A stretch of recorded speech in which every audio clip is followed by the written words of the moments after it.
Hey everybody, Fiasco, Sean, Denny, Jackie, and Morgan here for round 2 of Topolino's for the Disney Dining Show tonight.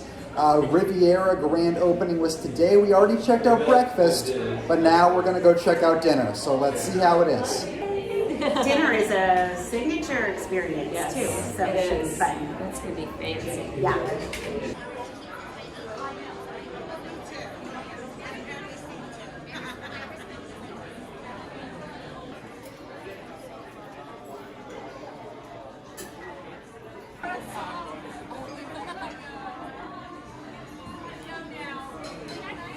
All right, so we are here at Topolino's Terrace, and we have just been greeted. We've just been seated, and Christopher and Christina have explained things to us a little bit. Christina, our server, went through what a typical Italian meal is, and the head chef is from Saint-Tropez, and has Italian roots, and so his heritage is reflected here on the menu. So Italian families would normally start off with an antipasto, and they explained to us that this is something that can be shared at the table. She also said the pate was very good, the heritage hog terrine, and the ricotta is house-made. And she said she's had her fair share of ricotta. This is the silkiest ricotta ever. So that is personally intriguing to me because I love all things cheese. Next, they go to the starters. She recommended the root bisque. She said it was like fall in a soup. It's got cocoa nibs in it and a lot of your squash, your celery root, your heirloom apple and parsnips, things you would want to eat in fall. Then it's on to the pastas. Christina explained that Italian families like to have a pasta course before their main course. Of course, a lot of people here, you might get a pasta for your entree. She said that's fine as well.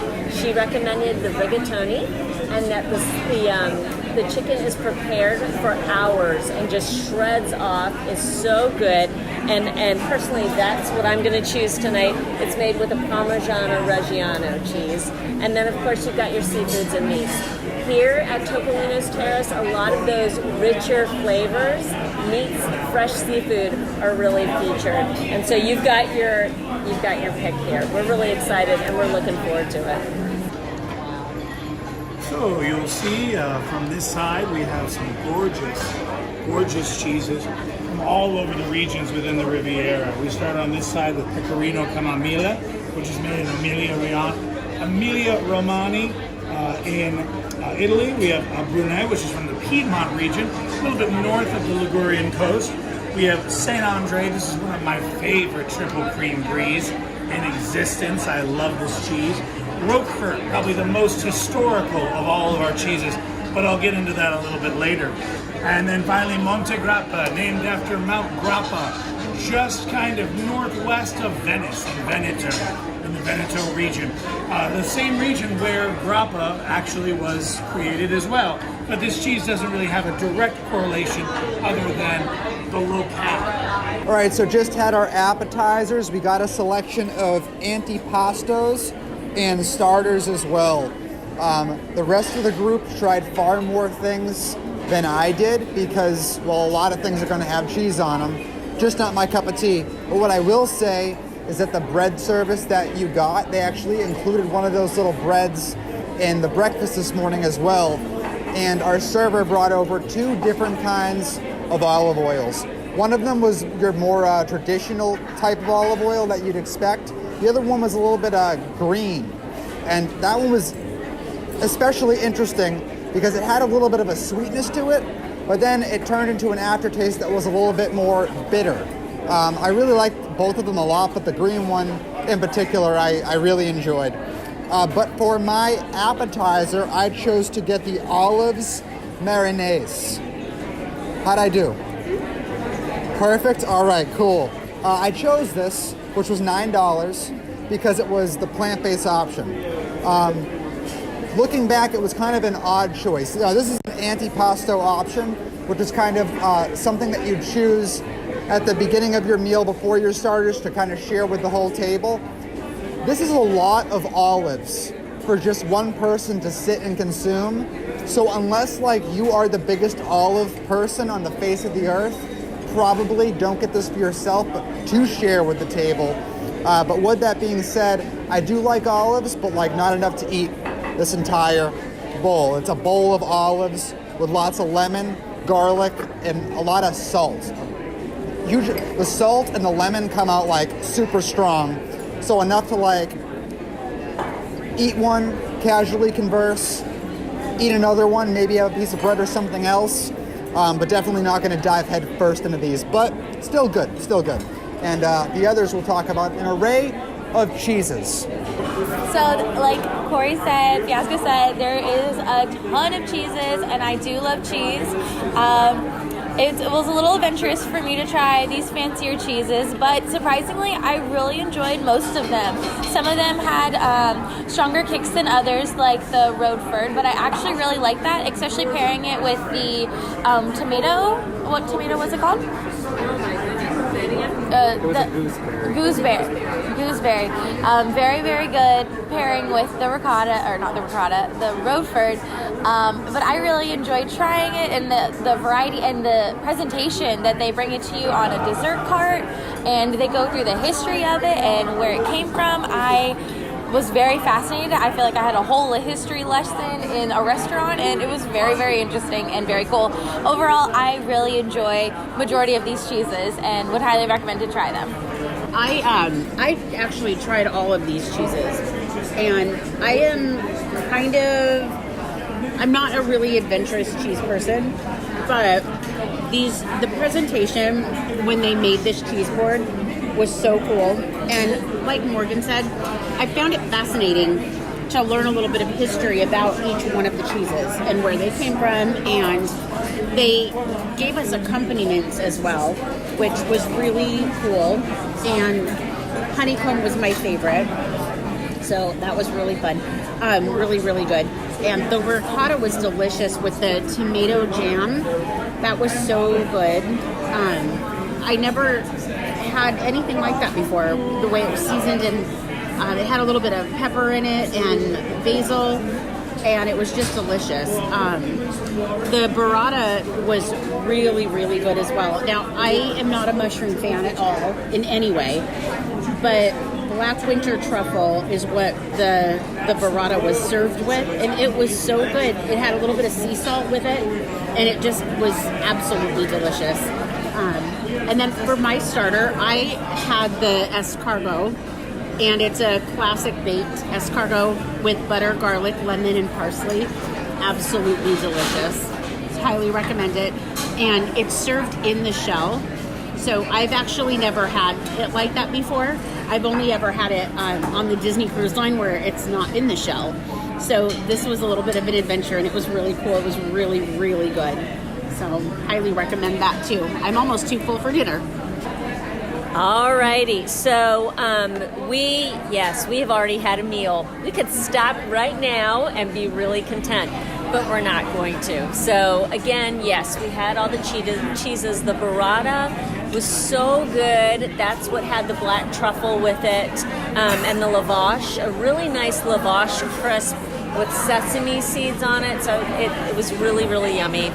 The creamy ricotta was just that. It was creamy, it was silky, it was the whole 9 yards, and the tomato jam was actually really nice paired with it. It had a little hint of a kick to it, but nothing too terrible. The cheese cart, if you come here, please get the cheese cart and then let us know what your feelings were, because it is an experience. It's a presentation. My favorite was the Roquefort and the Pecorino Camellia, which is enrobed in chamomile leaves, petals. So that was really neat. And of course, it's also paired with a house-made strawberry jam, which is the jam. It's really good. So for my starter, I had the kale and forel pear salad. So the forel pears are very thinly sliced, so they probably raked them over a mandolin and just got them paper thin. It also has fig in it, and then the quinoa is a crunchy quinoa. So when you make quinoa at home, it's not always crunchy. This is crunchy, which pairs nicely. It's a nice contrast. So you have the sweetness with the fig, and then it's tossed in a vinaigrette, so you have the bitterness there. I'm really enjoying the salad, and I'm not done with it yet, and I don't know how I'm going to eat my rigatoni, but that's a good problem to have. Okay, so, to beat a dead horse here, the cheeses are amazing. They're phenomenal. We had ordered the ricotta, and I really, really enjoyed it. I'm not a huge tomato person, so the tomato jam for me wasn't my thing, but it still was worth it to get the ricotta. As far as the cheese board goes, it literally was something that I can't, like, me and Denny just saw it kind of slide by out of the corner, and I was like, oh my god, I love that. And she was like, oh, cheese boards are my favorite, and I was like, I was not on the menu, I don't know where that was. She said it was on the dessert menu, and I was like, well, we need it now. Like, we need to get this as like before the meal kind of thing. So our server did explain, usually over there it's going to be a dessert option, but that's not how we do cheese here. So that was my appetizer, and I enjoyed all of them. I really did. I loved the Roquefort. Roquefort, yes. I love that. I love blue cheese. I love really sharp cheeses, really pungent, strong cheeses. Like, that's what I love. They didn't pair it with the honeycomb, which I just paired myself with the honeycomb, so that was amazing. But all the cheeses were good. If you're a cheese fan, that was the experience. They gave a whole story. I don't remember what it was, but they gave it. It was a lot of information in a really quick amount of time, so it was hard to keep up, but it was fantastic. So well worth it. We don't actually even know what it costs because it wasn't on the menu, so I don't even have an answer for that either. So we'll do a cost wrap up. It was worth it, whatever it was. So it was fantastic. Oh, I got escargot too. I forgot. Sorry. I also got the escargot, just like Jackie did. I have had it on the Disney Cruise Lines. It's very good. I usually like mine breaded, so I do enjoy breaded escargot a bit more. This was really good still, though. I definitely recommend it. You got to be an escargot fan because it really had the escargot texture and like funky taste to it. So if you don't like that, you're going to be like, why'd I get this? It's not worth risking necessarily, but if you already know you like escargot, it's worth getting because you don't get escargot too many places at Disney World. All right, so I got the bucatini. Is that what you say? Bucatini. And first time ever having it, and it was very good. I would say on a spicy scale, it was more of a 4 or 5, so I can handle it, but I think it had more spice than it did flavor. It's very lighter than I expected with like it being sauced and stuff, and Sean tried a little bit as well, and he thought you could go to the parks after this and like you're not going to need a nap. Like, it's very light but yet filling meal. So I really enjoyed this. So it was very, very good. All right, so I got the filet mignon. It was $54. Now that came with truffle mashed potatoes, charred torpedo onion, forest mushroom puree, and vinaigrette. This was ridiculous. So tender. I got it medium well. Could cut it with a fork. Those charred torpedo onions, the green onions, they had a nice olive oil drizzle on them, nice light salt. Those paired with the filet, I was just telling the others, among some of the best flavor of filet options I've had on property. And with that being said, I've had almost them all. This was great.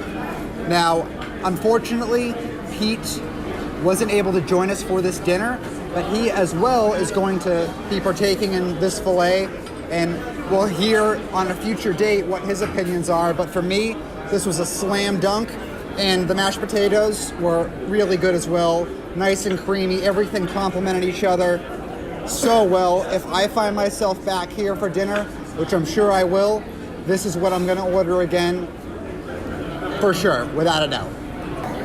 Okay, so Sean and I were both looking at 2 different entrees, and we decided to share them both.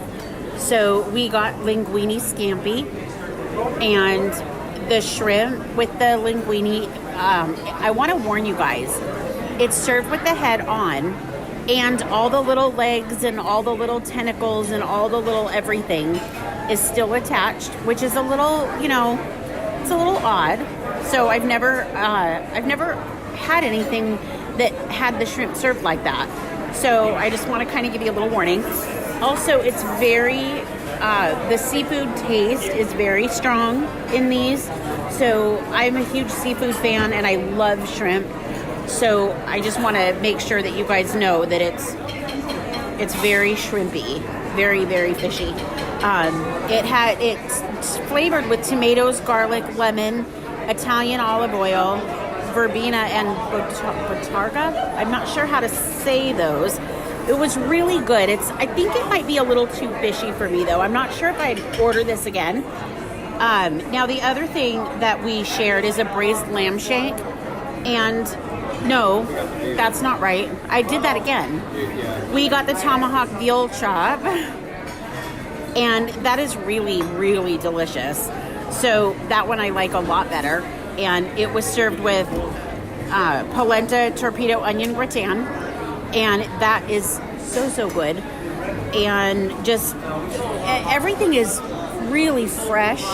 And the potatoes were just a little bit cheesy. I'm not sure what, I'm looking at my cheat sheet here to see what kind of cheese is in those potatoes, but it doesn't say.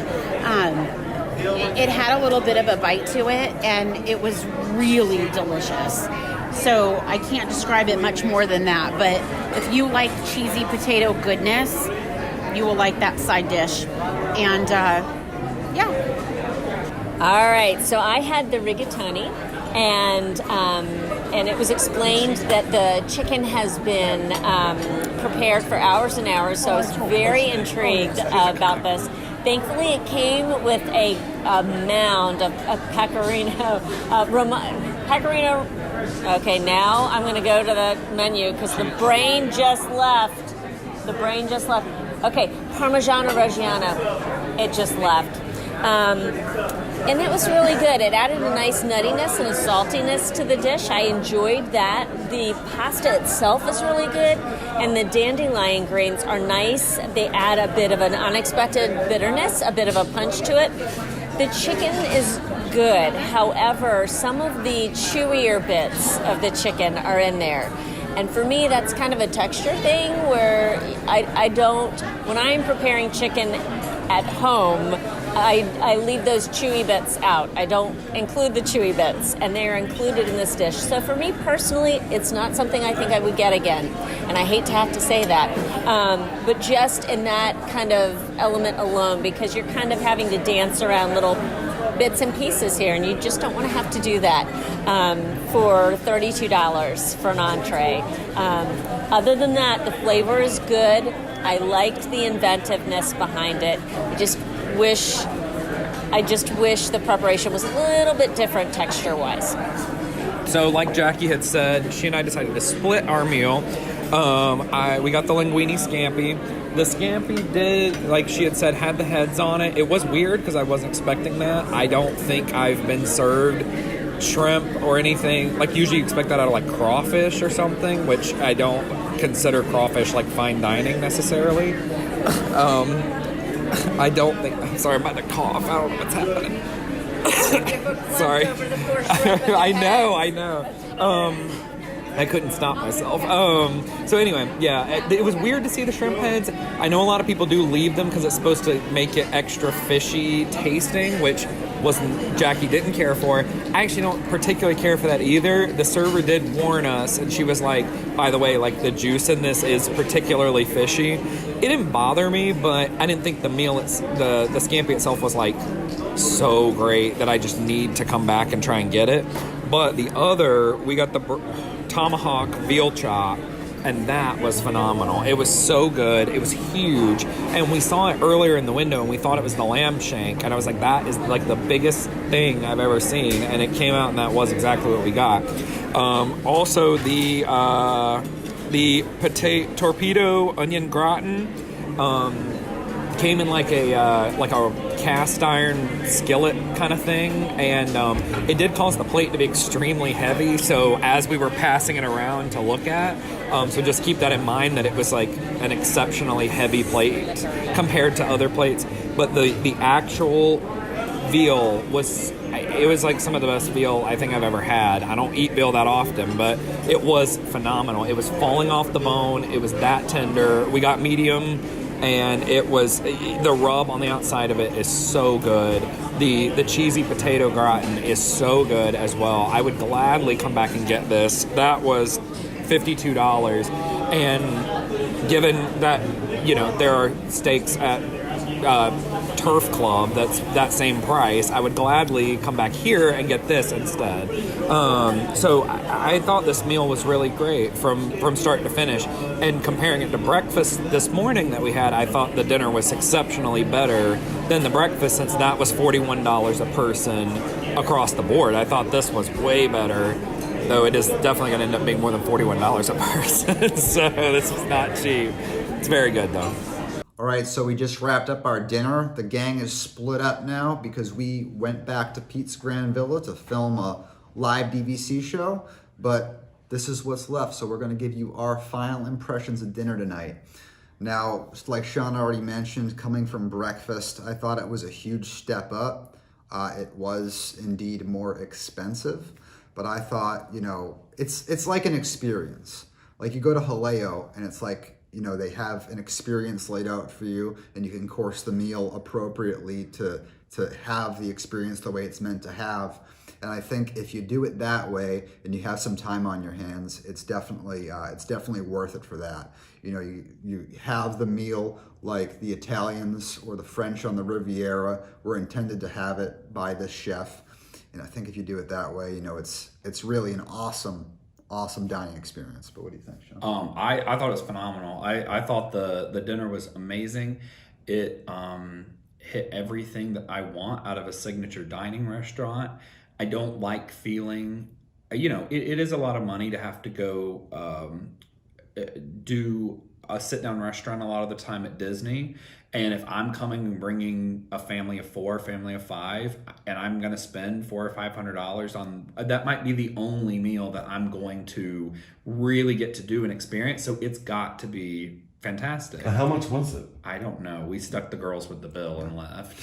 If I had to guess, I would say for the 5 of us, plus we also got Pete a to-go meal that we brought back. My guess is probably about $75 per each, I would guess, maybe around that. Maybe like $80 each. It's actually not bad. Yeah, possibly. It might not be. So we'll have to find that number out. But it was very good. It was all great. We spent a lot more money or the same amount of money for a lot less at other restaurants around property. And I didn't think anyone had a problem necessarily with any of their meals. Even stuff that wasn't, you know, Morgan's pasta wasn't this thing that I'm going to run home and like tell everyone about. But it's something that I could come, and if it was a late night meal, I would eat that. I would, because it would settle really well for the remainder of the night, and I'd be very satisfied with having her pasta. I mean, it was like $38 for her pasta, but it was very good. Was there anything in it? It was like a chili rub kind of thing. I definitely would stick towards the steaks, like, because, you know, my veal was phenomenal, his filet was phenomenal, and it's around that $50 mark. So what you'd expect to pay anywhere on property for a good filet or whatever. So it all was very, very good, and I loved the staff being so knowledgeable. They knew, especially for it to be night 1. And especially after breakfast, everybody at breakfast seemed pretty confused a lot of the time. But tonight they knew exactly what they were talking about. They knew every ingredient, everything, and they took us on this journey that I didn't even understand half the time. But there's like history given between each dish. And like, this is how the chef would prepare it, and this cheese is from this region and it's aged like this, and like everything is just, it's told, and the meal is almost like a story. It's really, really cool. It was a very cool experience. So I think it's one of those things, perfect like date night. And obviously like here we get this grandiose amount of food. Like usually families don't each get their own appetizer. They don't each get the, so we typically tend to order more than the average people, but it's so we can tell y'all what you should order. So, and I was really raving about the filet, and I was mentioning that I feel like we'd like to hear what Pete had to say about it. Well, Pete actually got a to-go order of the filet. I took a bite of it. It was very good, but I'm never going to judge a to-go order, or a restaurant on a to-go order. Fair enough, but your bite was really good. Yeah, you had to see the whole experience. It was good. It was It was an experience, and that's really what I expect out of a signature restaurant. I need to be able to go back and say, this was an experience, and it's got to be worth more than the view of the fireworks, which it did have, so you can see the fireworks from the restaurant if you're sitting at the right table. And so it hits all the boxes. But you compared this to Citrico's, yes, which is high praise from you, because Citrico's is absolutely one of your favorite restaurants. It is. And that's a signature restaurant. I mean, there's a hand. I mean, Disney throws the word signature dining on a lot of things that I don't think it necessarily should. That was signature dining. Yeah, I think Citrico's is a great comparison, definitely. So yeah, that was our final impressions of the dinner tonight, and I hope you enjoyed it. This was the second episode of the Disney Dining Show this week because of Riviera's grand opening, which you've seen plenty of videos for thus far. You'll see plenty more to come as well. And if you're watching this later and maybe you're new to the channel, consider subscribing for tons more videos like this in the future. But until next time.